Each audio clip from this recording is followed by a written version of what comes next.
하나님의 말씀은 누가복음 5장 12절에서 32절까지 말씀입니다. 누가복음 5장 12절에서 32절까지 말씀을 다 함께 교독하시고 마지막은 합독하겠습니다. 예수께서 한 동네에 계실 때에 온몸에 나병 들린 사람이 있어 예수를 보고 엎드려 구하여 이르되 주여 원하시면 나를 깨끗하게 하실 수 있나이다 하니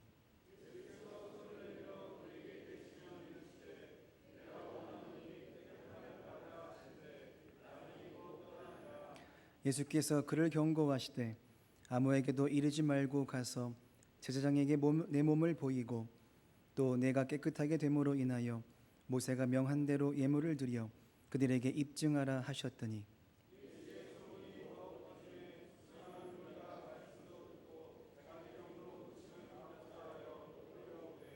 예수는 물러가사 한적한 곳에서 기도하시니라.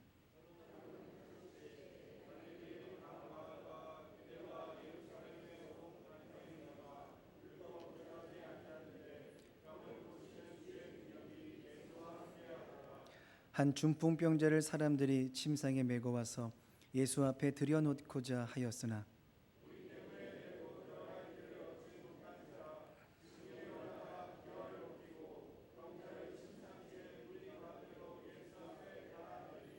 예수께서 그들의 믿음을 보시고 이르시되 이 사람아 내 죄 사함을 받았느니라 하시니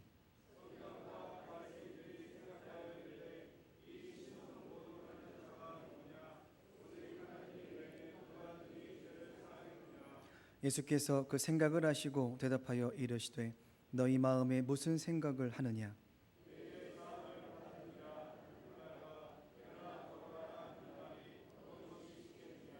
그러나 인자가 땅에서 죄를 사하는 권세가 있는 줄을 너희로 알게 하리라 하시고 중풍병자에게 말씀하시되 내가 내게 이르노니 일어나 내 침상을 가지고 집으로 가라 하시매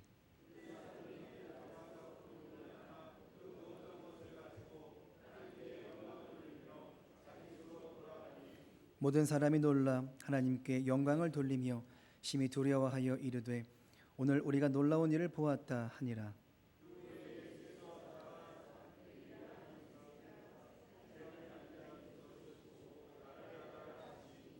그가 모든 것을 버리고 일어나 따르니라.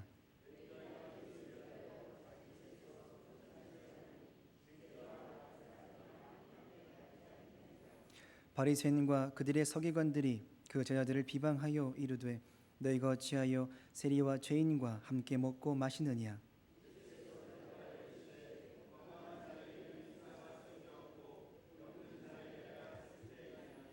내가 의인을 부르러 온 것이 아니요 죄인을 불러 회개시키러 왔노라.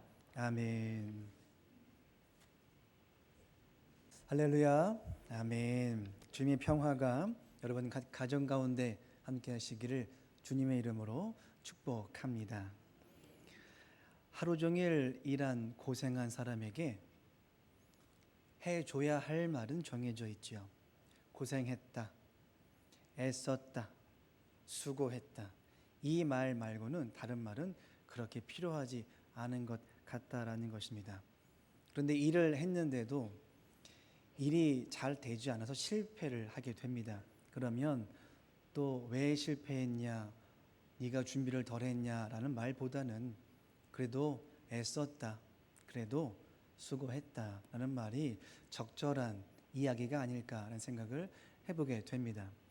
그런데 예수님께서 밤새 수고한 베드로에게 찾아오셔서 말씀을 건네시는데 밤새도록 일을 했으면서도 실패를 함으로 이미 낙심이 되어져 있는 그 사람들 무리 가운데 오셔서 방금 실패했었던 그 일을 다시 한번 하라고 말씀을 하십니다. 밤새 해서 실패했다라면 수고했다, 애를 썼다라는 말이 맞을 것 같은데 방금 실패했던 그 일을 가서 또 해라 라는 말을 한다는 거죠. 근데 그 사람이 누구냐 하면 갑자기 등장한 낯선 사람입니다. 아는 사람도 아니고 동네 어른도 아니고 모르는 사람이 찾아와서 자기에게 이미 실패한 일을 한 번 더 하라는 말은 그렇게 곱게 들리지 않는다라는 것이죠. 고생한 만큼 보람도 없는데 그 일을 또 하라는 것은 놀리는 것 같고 괜히 우리를 무시하는 것 같은 마음도 든다는 것이죠. 이게 인간적인 마음일 것입니다. 베드로도 그러한 입장에 섰다라는 것이죠. 예수님의 말씀에 즉각 순종하기보다는 자신의 경험을 이야기합니다. 자신의 지난 세월을 말하죠. 방금 전에 했었던 일을 언급합니다. 밤새 했었던 것, 내가 지난 100일을 얼만큼 오래 했었던 것, 오늘 날씨에 되나 안 되나를 판단하는 그러한 경험을 이야기한다는 것이죠. 지금은 그 베드로의 입장이 맞아 보인다는 것입니다. 다행히 베드로는 그 마음을 누르고 주의 말씀에 순종하기 시작합니다. 예수의 말씀을 들어보니까 말이 안 되는 것처럼 보이긴 하지만 들어보니까 권위가 있습니다. 능력이 있죠. 그 말씀에 압도가 돼서 하지 않을 수 없는 그러한 입장이 갑자기 생겨지게 되었고 예수님이 하시는 모든 말씀과 행위에 그냥 그렇게 따르기 시작하더라라는 것입니다. 근데 그 일로 인해서 엄청난 은혜를 경험하게 됩니다. 자신의 그물만 가지고 들어 올리는 것이 부족해서 다른 배의 도움을 청해서 함께 만선의 기쁨을 누리는 그러한 은혜와 복을 그가 누리게 되었다는 것이죠. 주의 말씀에 순종함으로 벌어지는 은혜가 이러한 흐름이 아닐까라는 것입니다. 주의 말씀을 듣고 순종을 하면 나로 끝나지 않고 옆에 사람까지 이어져 가더라라는 것이죠.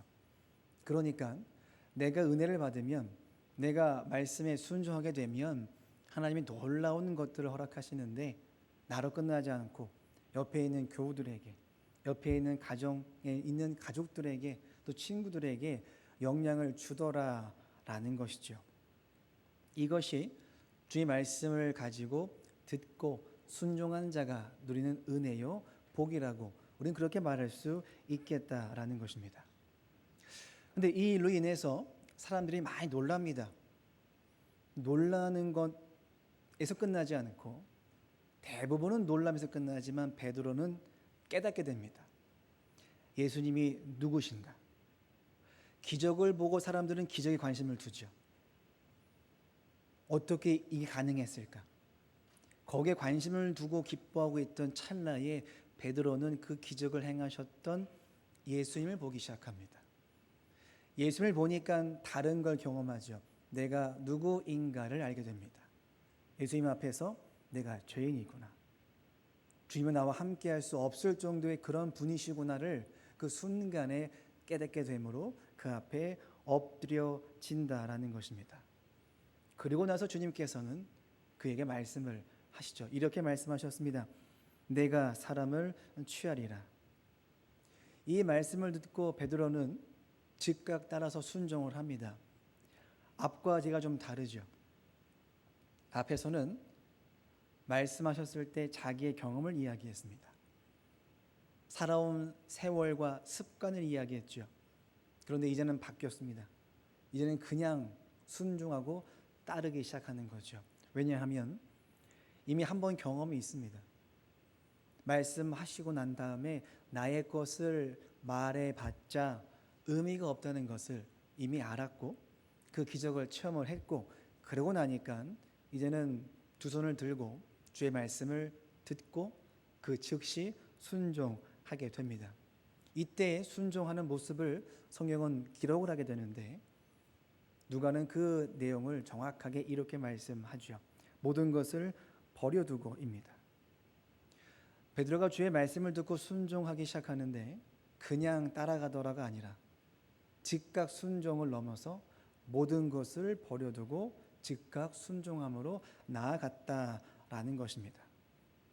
누가는 그것을 강조하고 싶었던 것입니다. 예수를 믿는 사람들의 신앙의 태도와 모습은 지금 당장 순종하는 것도 필요하지만 모든 것을 버려두고라고 하는 이해가 오늘 신앙생활 속에 필요하다는 것을 강조하고 있다는 것이죠. 물론 이 누가가 말하고 있는 이러한 고백은 부담스러울 수 있습니다. 전적인 순종, 모든 것을 버려둔 순종은 부담스럽죠. 다만 옆에서 찔러서 억지로 하는 순종은 아니기 때문에 이 순종에는 감사와 기쁨이 넘치더라라는 것입니다. 그래서 이 일을 하고 난 다음에 남는 것이 없습니다. 주위의 일을 하고 난 다음에 인간적인 생각과 판단과 경험이나 아무런 찌꺼기가 또 같은 그런 것들이 남지 않죠. 다 하고 난 다음에 기쁨만 있고 감사만 있고 주 앞에 영광 돌리는 일만 결과물로서 나타나질 수밖에 없다라는 것입니다. 그리고 아깝지 않고 또 더 나아가서 이런 마음이 있어야 두 마음을 품지 않을 수 있더라라는 것이죠. 말씀은 이어옵니다. 오늘은 일상의 회복이라는 제목으로 말씀을 전하도록 하겠습니다. 제자를 부르신 주님께서 이제는 다른 활동을 이어가시기 위해 장소를 옮겨가십니다. 한 동네에 들어가시는데 나병 환자가 갑자기 들이닥치죠. 찾아옵니다. 그리고 간구하지요. 주여 원하시면 나를 깨끗하게 하실 수 있나이다. 그러자 주님께서 이렇게 또 응답을 해주십니다. 13절 말씀이죠. 예수께서 손을 내밀어 그에게 대시며 이르시되 내가 원하노니 깨끗함을 받으라 하신대 나병이 곧 떠나니라. 지난번 병자들과의 만남 속에서도 이 일은 벌어졌습니다. 찾아오는 무리들을 거절치 아니하시고 만나셔서 밤새도록 그들에게 기도해 주시고 안서 주시고 회복해 주시고 낫게 해 주셨다라는 것이죠. 그리고 오늘 말씀에서도 찾아온 그를 밀치지 아니하시고 받아들이시고 그에게 안수하시고 말씀으로 낫게 해 주셨다라는 것입니다. 하지만 당시 사람들의 이해 속에서의 나병 환자는 나와 함께할 수 없다라는 인식이 있었죠. 이 사람은 갑자기 등장하는 겁니다. 사람들과 함께하기 어려운 사람이 갑자기 사람들 무리 가운데 등장해서 예수님 앞에 엎드려지고 있다라는 것이죠. 하지만 그럼에 주님께서는 그러한 사정을 다 아시면서도 그를 밀치지 아니하시고 그를 용납하시고 그와 함께하시고 심지어 만지십니다. 이걸 통해 확인할 수 있습니다. 하나님의 관심이 어디 있는가? 보냄받은 예수님이 행하시는 일은 하나님의 관심이 어디 있으시며 무엇을 원하시며 무엇을 이루기를 바라실까라는 이해 속에서 결정되어진 지금 선택의 모습이라는 것입니다. 남들은 멀리하지만 나는 만져야겠다는 것입니다. 남들은 벽을 쌓고 지내겠지만 나는 찾아가서 그 벽을 허물어야겠다라는 것입니다. 그것이 하나님의 방식이고 하나님의 관심이고 하나님의 은혜라는 것이죠. 여기서 독특하고 은혜로운 것은 갑자기 등장한 그 환자가 예수님을 부르며 언급하는 대목이 있는데 참으로 귀한 고백으로 들려져 온다라는 것입니다. 나병 환자가 말하는 고백만 보면 어찌 보면 우리보다 더 은혜가 있고 믿음이 있는 것이 아닐까라는 생각도 해봄직하다라는 것이죠. 이렇게 말합니다. 원하시면 깨끗하게 하실 수 있나이다라고 그렇게 이야기를 하죠. 내가 깨끗함을 받고 싶습니다. 이게 우리의 입장이라는 것입니다. 나는 지금 간절합니다. 나는 지금 목이 마릅니다. 나는 지금 주를 원합니다. 오랜 시간 기다렸습니다. 그러니 당장 나에게 와 주시옵소서라고 하는 입장 속에서 이 고백은 좀 다르죠. 내가 원해서 되는 일이 아님을 이야기합니다. 나의 간절함이 얼마나 크고 애가 닳고 있느냐의 문제는 아니라는 것을 이야기하고 있다는 것이죠. 하나님이 원하셔야만 이 일이 가능하다는 것입니다. 나의 현실, 나의 문제, 나의 고통, 나의 아픔, 나의 병듦, 나의 모든 인생은 내가 간절하고 바라고 간구하는 것도 필요하지만 더 앞서서 우선되어질 문제는 하나님이 원하셔야 가능하다라는 것이죠. 우리는 이 일을 가지고 이렇게 말합니다. 하나님의 주권하심이라고 말하죠. 하나님이 주인 되시고 왕이시기 때문에 하나님이 결정해 주셔서 허락해 주셔야만 내가 받아 누릴 수 있는 은혜로서 우리가 고백될 수 있다는 것입니다. 그러니 이 문제 앞에 우리가 갖춰야 되는 태도와 입장은 무엇이냐? 조급하지 않습니다. 애가 닳지 않습니다.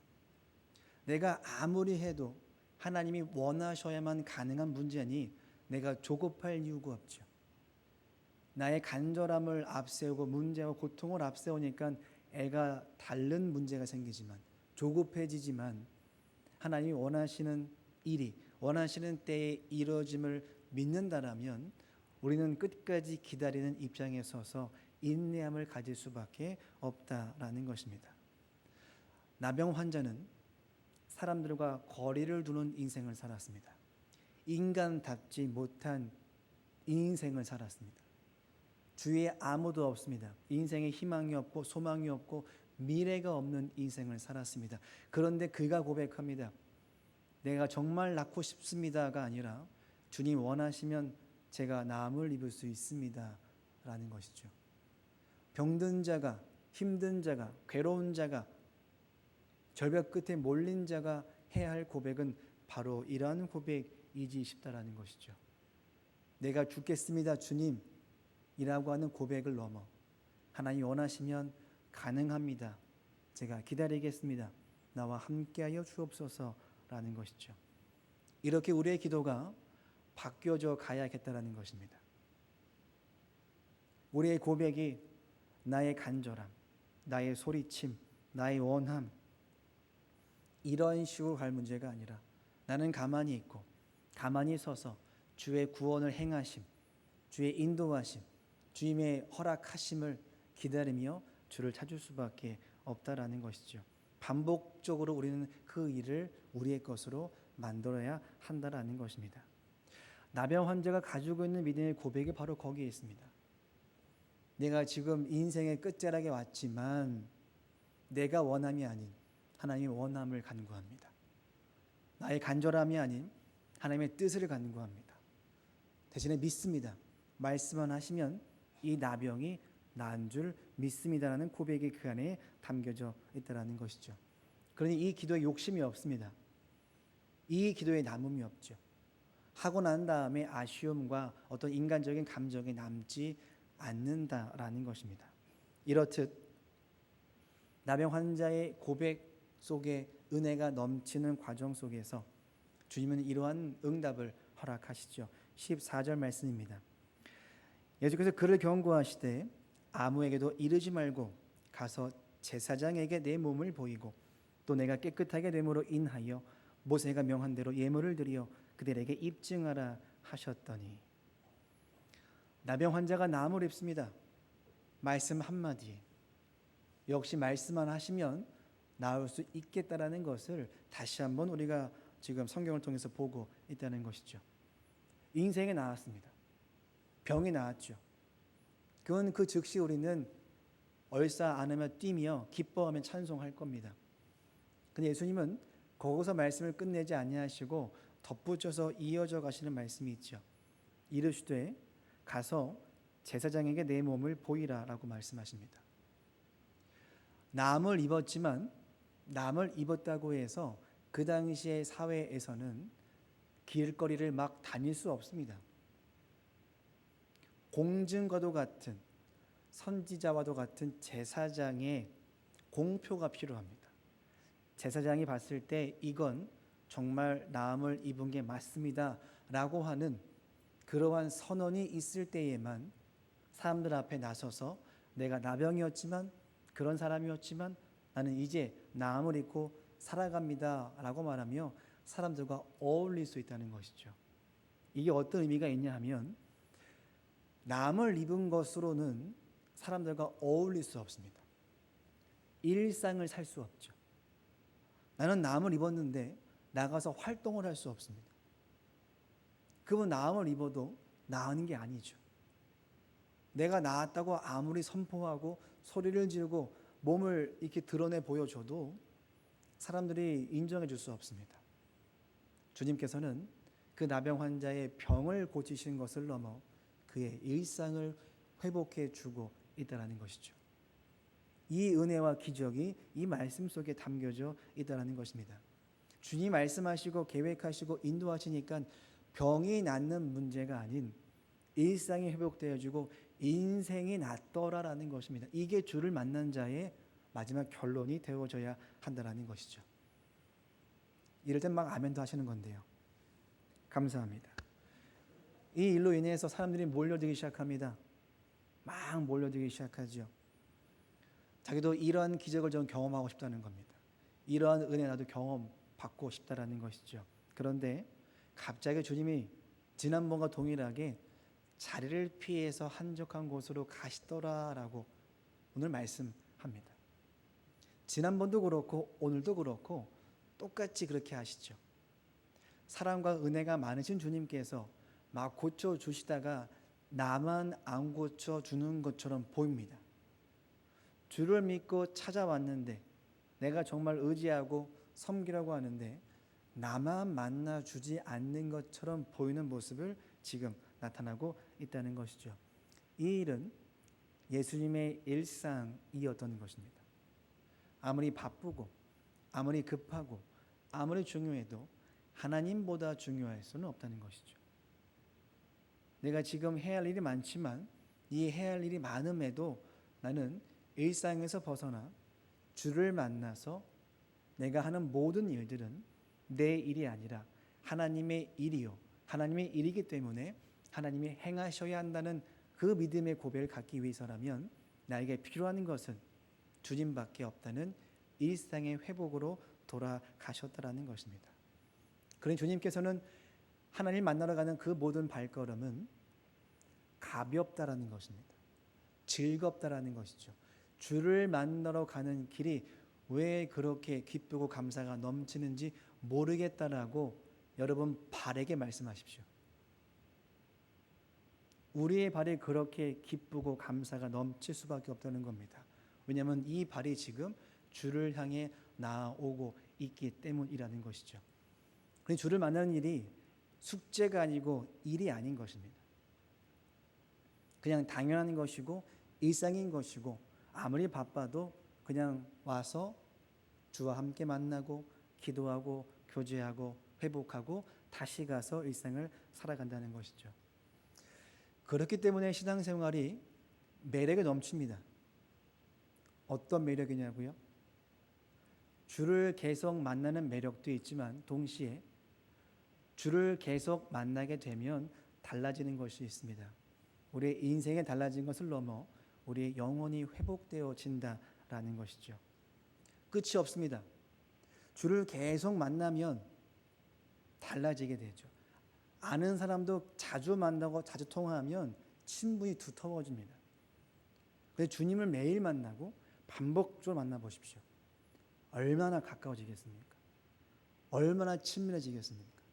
그러니 우리의 신앙생활은 한 번이 아니고 현재 진행형이 될 수밖에 없고 미래형이 될 수밖에 없다는 것입니다. 동시에 10년 전과 5년 전이 다르고 작년보다 오늘이 다르고 지난 주일보다 오늘의 얼굴 빛이 다르며 오늘의 얼굴 빛과 다음 주 주일날 만나는 얼굴 빛이 다를 수밖에 없죠. 이러한 일생을 살아가는데 우리가 변하지 않을 수가 없다는 것입니다.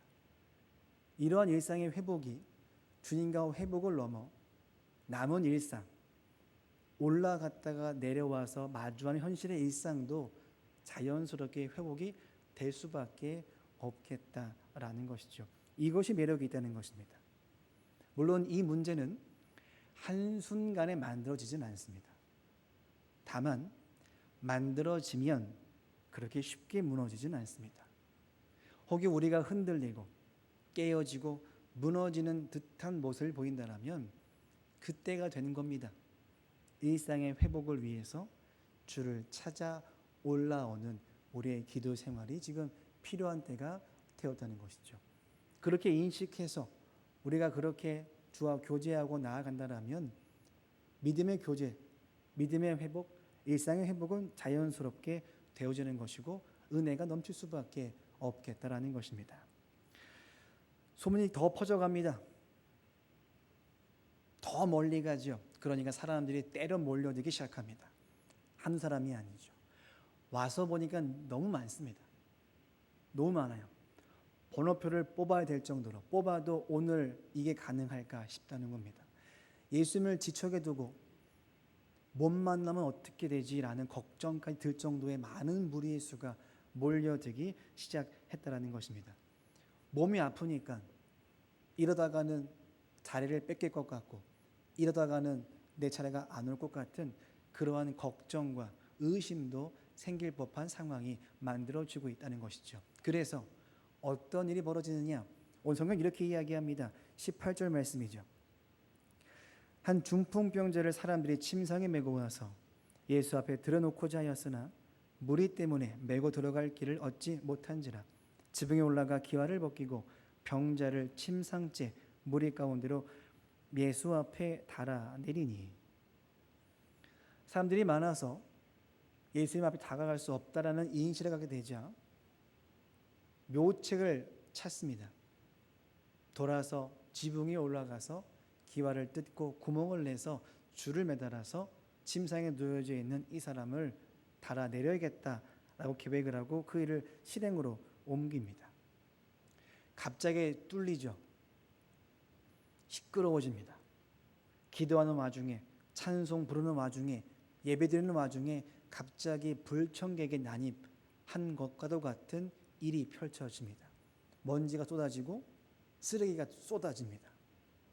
그리고 순서도 지키지 않았습니다. 새치기를 한 겁니다. 모든 사람들이 이 상황을 놓고 불쾌합니다. 순서도 안 지키고 집도 무너뜨리고 먼지도 풀풀 날리고 예배를 방해하고 기도를 방해하고 심지어 내 기도 차례 바로 앞에 와서 이 일을 벌이면 정말 화가 날 수도 있겠다라는 것이죠. 그런데 성경은 그러한 상황을 하나도 표현하지 않고 있다는 것입니다. 모든 사람이 불쾌한 것을 보기 시작합니다. 저들 때문에 내 순서가 밀리고, 저들 때문에 시끄럽고, 저들 때문에 불쾌하고, 저들 때문에 불편한 것들을 바라볼 때에 예수님은 그러한 이야기를, 누가는 그러한 이야기를 하나도 우리에게 보여주고 있지 않다라는 것이죠. 오직 딱 하나만 말합니다. 믿음을 보시고 육체와 영혼을 낫게 하시고 회복해 하시더라라는 것이죠. 모두가 불편합니다. 모두가 불쾌합니다. 모두가 거기를 봅니다. 근데 주님께서는 내가 이곳에 왜 왔는지만 보십니다. 하나님의 관심이 어디에 있는지만 보십니다. 그러니 모든 상황이 불편하더라도 그것을 보지 않고 주의 마음을 보시고 주의 말씀을 보시고 주의 뜻만 확인하여 그 일에 순종하더라라는 것이죠. 그래서 우리는 지난 말씀을 한 번 더 확인할 필요성이 있겠다라는 것입니다. 누가복음 4장 18절이죠. 주의 성령이 내게 임하셨으니 이는 가난한 자에게 복음을 전하게 하시려고 내게 기름을 부으시고 나를 보내사 포로된 자에게 자유를, 눈먼 자에게 다시 보게 함을 전파하며 놀린 자를 자유롭게 하고 주의 은혜의 해를 전파하게 하려 하심이라 하였더라. 가난한 자, 포로된 자, 눈먼 자, 눌린 자, 그들을 향해서 찾아가셔서 선포하시는데 은혜의 해를 선포하셔야 했던 것입니다. 이 일 때문에 오셨기에 이 말씀을 하시는 거죠. 다만 이 일을 하기 위해서라면 필요한 조건이 있습니다. 어떤 조건이냐 하면 이 은혜의 해를 선포하기 위해서 대상이 필요하죠. 어떤 대상이냐 하면 눈먼 자, 눌린 자, 갇힌 자, 이 어려운 현실에 처한 사람들이 필요하다라는 것입니다. 그런데 그런 사람이 어디 있습니까? 이 당시에 우리 집엔 없습니다. 가족일지라도 내 집이 없습니다. 이웃일지라도 내 동네에 없습니다. 이런 사람들은 집 밖에, 성 밖에 있습니다. 그들은 죄인 취급을 당했기 때문에 사람들이 살고 있는 내 거주지에, 내 가정에, 내 동네에 들어올 수 없다는 것이죠. 그러니 주님께서는 그들에게 은혜의 해를 선포하러 오셨는데 그들이 가정에 있었다라면 내 가정에 오셨을 겁니다. 그러한 자를 잘 대해주고 섬겨주고 사랑해주고 함께해주고 했다라면 주님께서는 내 가정의 문을 두드리셨을 겁니다. 하지만 그 사람이 내 가정이 없으니 밖에 있으니 주님은 방향을 틀어서 그들을 향해 갈 수밖에 없다라는 것이죠. 은혜를 선포하러 오셨는데 그러한 대상이 내 옆에 없으니 밖으로 갈 수밖에 없던 것입니다.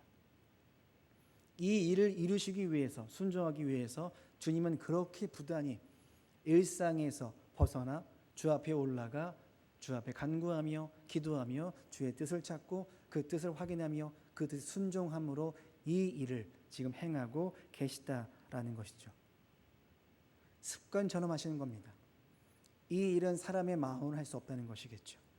하나님의 뜻임을 믿고 하나님의 뜻이라는 것을 내가 순종하기 위해서라면 내 힘으로는 감당할 수 없으니 하나님이여 도와주옵소서라고 하는 믿음의 고백을 가지고 힘을 입어 다시 한번 내려오셔서 그들에게 찾아가서 말씀하시고 선포하고 있다라는 것입니다. 그래서 오늘 말씀에서는 이러한 일에 대한 결론으로서 예수님이 보냄받은 자의 입장이 무엇인가를 선포해주고 있다는 것이죠. 31절 말씀입니다. 예수께서 대답하여 이르시되 건강한 자에게는 의사가 쓸데없고 병든 자에게라야 쓸데있나니 내가 의인을 부르러 온 것이 아니요 죄인을 불러 회개시키러 왔노라. 의인에게 오신 것이 아니라 죄인에게 오셨고 건강한 자가 아니라 아픈 자에게 오셨기 때문에 그들을 위해서 만나러 가셔야 했습니다. 근데 그들이 어디 있냐면 내 가정에 없습니다. 내 주변에 없습니다. 밖에 있죠. 나랑 멀리 떨어진, 가장 멀리 떨어진 그 지역, 그 무리 가운데 있다 보니 주님은 그들에게 찾아가실 수밖에 없다라는 것입니다. 그 문제가 오늘 우리에게까지 임했다는 것이죠. 죄인된 우리에게 주님께서 오래전에 십자가의 죽으심으로 사랑을 확정해 놓으시고 구원의 길을 허락하셨다는 것입니다. 죄를 지었기 때문에 주님과 가장 멀리 있는 인생이지만 그런 영혼의 문제이지만 이것을 해결하기 위해서 주님께서는 가장 멀리 있는 우리에게 직접 찾아오시고 말씀하시고 죽으시고 부활하심으로 우리에게 복음을 선포하셨고 구원의 길을 활짝 열어 놓아 주셨다는 것이죠. 그들뿐만 아니라 오늘 우리에게도 이러한 일이 지금 펼쳐졌기 때문에 이제 나와서 예배드릴 수 있고 기도할 수 있고 찬송 올려드릴 수 있으며 함께 교제할 수 있게 되었다라는 것입니다. 그리고 일은 멈추지 않습니다. 그 당시에만 끝난 문제가 아니라 또 그 다음 세대까지 이어져 가게 되었고 그 일은 죽을 때까지 예수님이 죽으실 때까지 우리의 믿음 생활은 멈춤이 없이 계속 진행되듯 이 주제는 이러한 손길과 발걸음은 선포는 지금도 여전히 진행되어지는 것이고 앞으로도 그렇게 되어져야 한다는 것입니다. 그러한 흐름 속에 오늘 세리에게 주님이 이렇게 말씀하시죠. 27절입니다. 나를 따르라. 그 복음의 누가는 따르는 자들에게 전제 조건처럼 붙이는 말이 있기 때문에 또 이렇게 말씀하시죠. 28절입니다.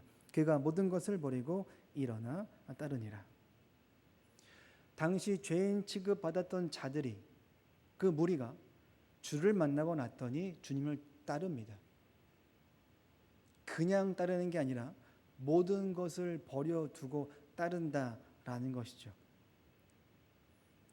모두가 비난하는 사람들이었습니다. 근데 주님께서는 그러한 자들에게 찾아가십니다. 그러한 예수님을 사람들이 비난합니다. 근데 비난에도 굴하지 아니하시고 찾아가셔서 선포하시고 회복해 하시고 따르라 말씀하시며 그들은 또 반응해서 모든 것을 버려두고 따라옵니다. 그런데 이 모습을 잘 보십시오.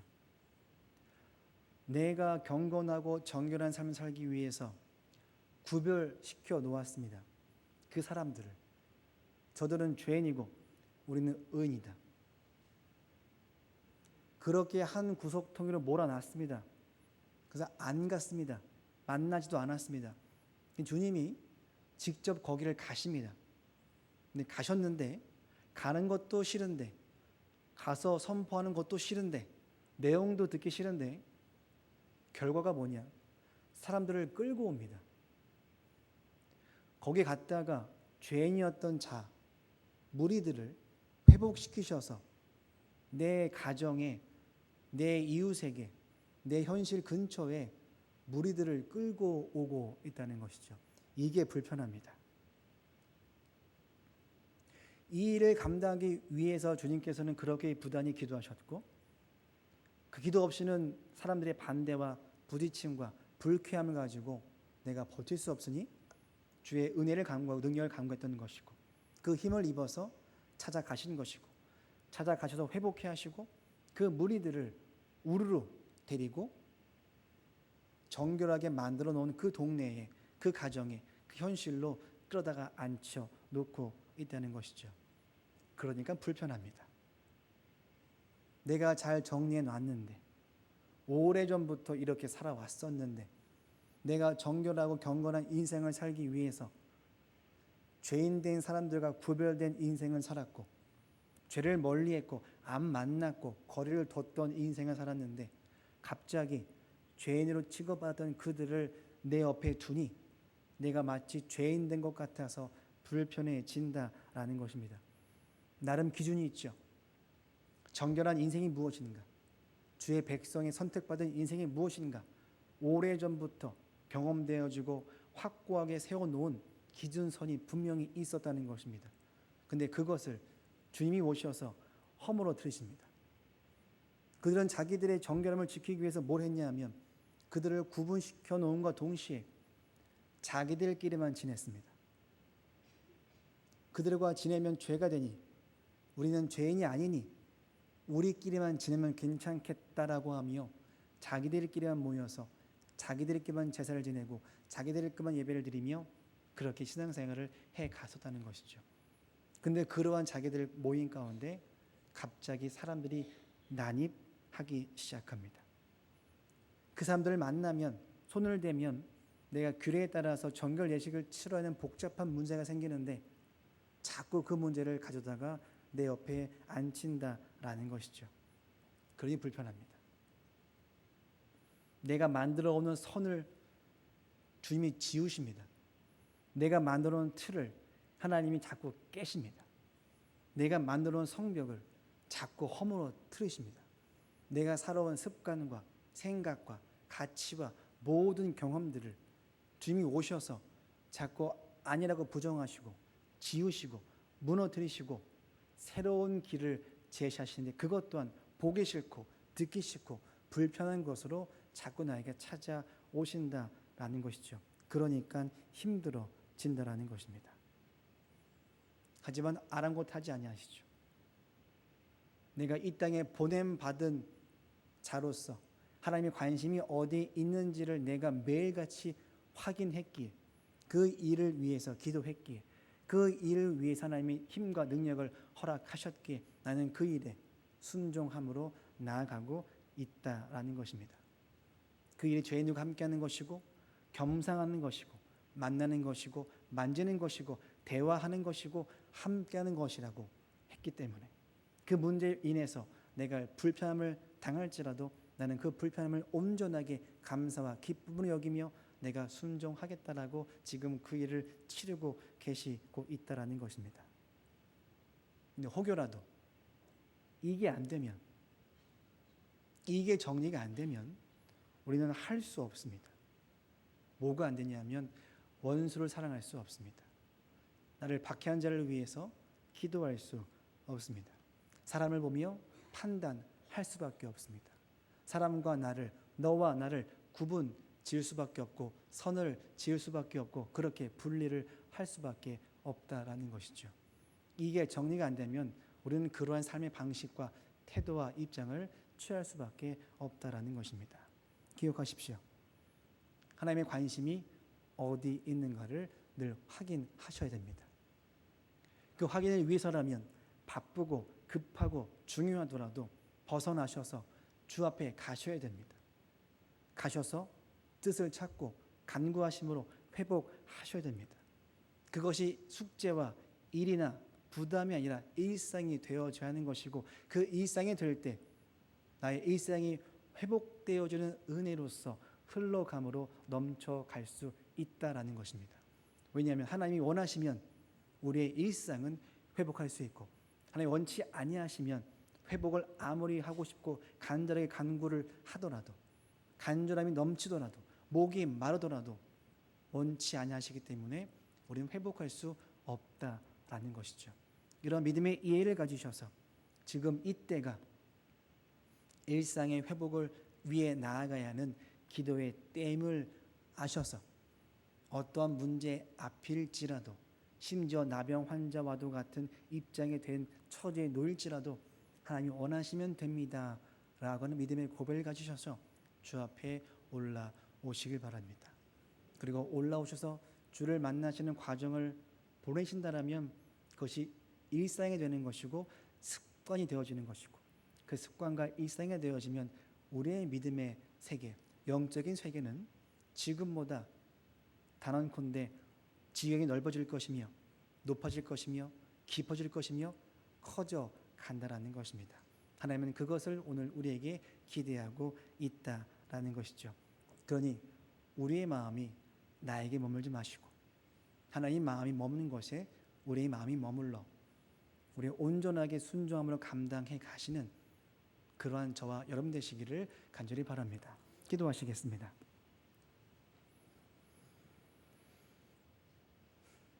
하나님, 감사함을 드립니다. 주의 말씀에 온전하게 순종하도록 믿음을 더하여 주옵소서. 바쁘고 힘들고 괴롭고 눈물 나고 그러한 일상을 보냈던지라 여유가 없고 기도할 마음도 생각도 들지 않는 우리를 봅니다. 주님, 나를 불러 주옵소서. 주님 원하시면 우리 기도할 수 있습니다. 주님 원하시면 우리 회복할 수 있습니다. 주님 원하시면 우리 일어설 수 있습니다. 주님 원하시면 우리 나을 수 있습니다. 그 믿음의 고백 우리에게 허락하여 주옵소서. 예수님의 이름으로 기도하옵나이다. 아멘. 다 같이 말씀을 기억하며 기도하시겠습니다.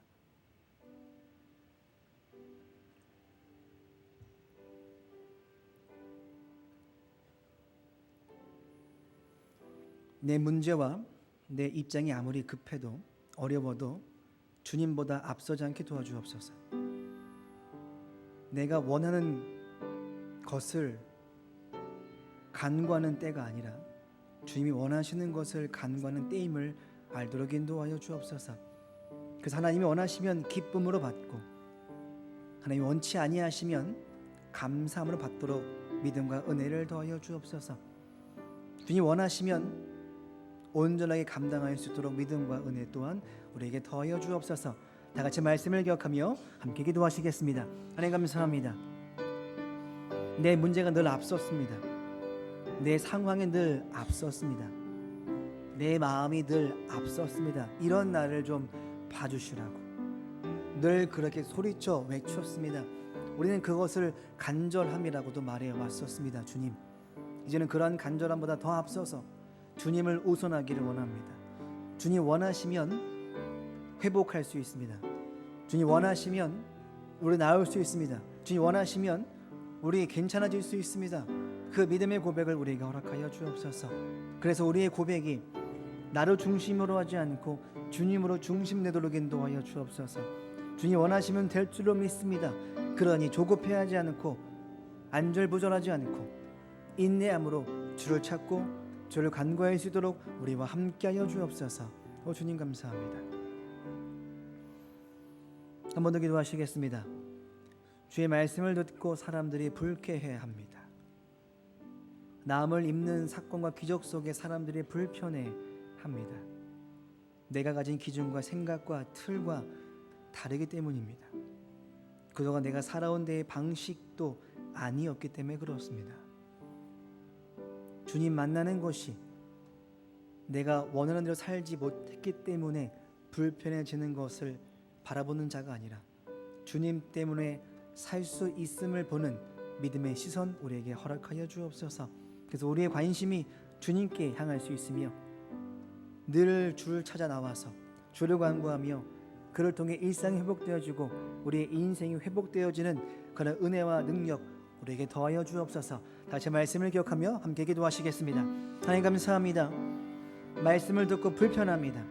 주의 말씀을 내 앞에 있는데 자꾸 눈살이 찌푸려집니다. 주의 말씀을 듣고 행하는 것이 그냥 아직도 내 안에 뭔가가 자꾸 벽으로 마주하게 됩니다. 안 되는 것처럼, 하면 손해보는 것처럼, 하면 내가 그렇게 약해지는 것처럼, 내가 무릎 꿇는 인생이 되는 것처럼 나의 자존심이, 나의 교만함이, 나의 자세가 그렇게 꿋꿋하게 서 있습니다. 주님, 아직도 주 앞에 내가 죄인됨의 입장이 아니었습니다. 다시 한번 주 앞에서 내가 누구인가를 알도록 인도하여 주옵소서. 주의 말씀대로 살아가는 인생이 무엇인가를 알도록 인도하여 주옵소서. 그래서 내가 일상을 회복되어 줄 수 있도록 주를 찾게 도와주옵소서.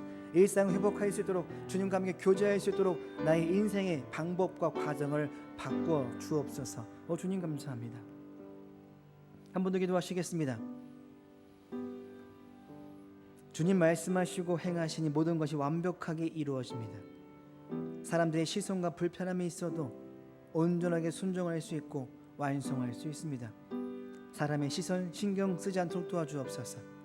나의 입장과 태도와 위치를 신경 쓰지 않도록 도와주옵소서. 오직 주님만 보게 하시며 주의 말씀만 간직하도록 인도하여 주옵소서.